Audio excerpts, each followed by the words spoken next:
Congresswoman Maxine Waters is not happy with Brian Brooks. Brooks heads up the OCC and actually left Coinbase to join the regulatory agency back in April. But Waters has said that the actions that Brooks has taken are shameful, that he's opened the door to exploitation of the banking system, that predatory lending is going to result from his actions. So what exactly did Brian Brooks do, and why are consumer advocates so upset? Well, this all has to do with a new rule that was issued by the OCC, and it's a rule that relates to interest that is charged on transferred loans. And this new rule has the potential to change the playing field for FinTech companies who are trying to capture as much market share as possible in the lending space. So the OCC's new rule addresses a comparative advantage that national banks used to have compared to FinTech lenders. And it all has to do with state usury laws. Basically, a FinTech company or any non-bank lender has to comply with the usury law, which sets the maximum interest rate in the state where a borrower is located.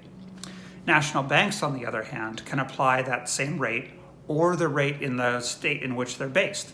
And so what this means is that if a national bank is based in a state that has, say, a 30% maximum interest rate, and they want to loan money to somebody in a state that has a 20% maximum interest rate, they can loan at that 30% rate, but the FinTech lender can only lend at the 20% rate. So that gives the banks an advantage.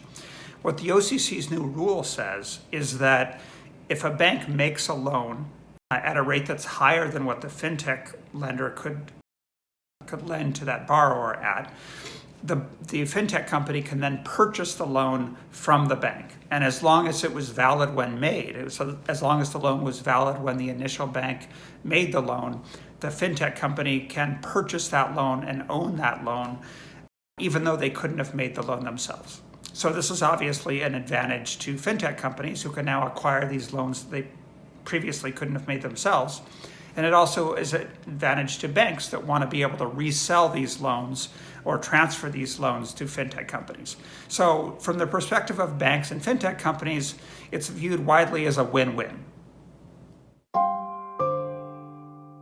The primary criticism that consumer advocates have made of the OCC's new rule is that it allows FinTech companies to circumvent state usury laws. So if you imagine a FinTech company that wants to lend money at a 30% rate of interest in a state that has a 20% maximum rate of interest, that FinTech company could go to a bank with a headquarter in a different state that has the 30% rate of interest, persuade the bank to make that loan to the consumer, then persuade the bank to transfer the loan to the FinTech company, and the FinTech company would then have a loan at a 30% rate of interest that it couldn't have legally made in the first instance. And that is why Maxine Waters and others have criticized the new rule as perpetuating a rent-a-bank scheme, because they argue that it effectively allows the FinTech companies to rent the bank's charter to the disadvantage of consumers.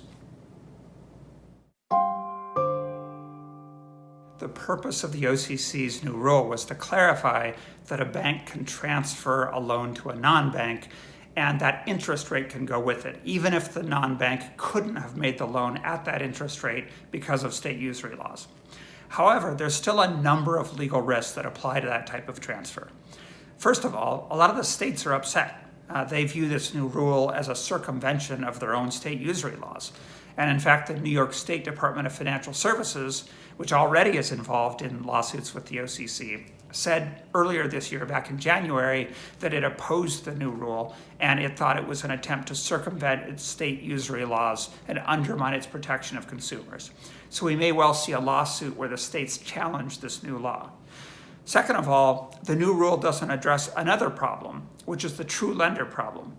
And there are basically some courts that have said if at the time the loan is made, the bank really shouldn't be viewed as the lender. If it's just making the loan at the request of another FinTech company with the intention of immediately transferring it to the FinTech company, then the interest rates that apply to that FinTech company should be the maximum that apply, not the interest rates that would otherwise apply to the bank because it is based in a different state.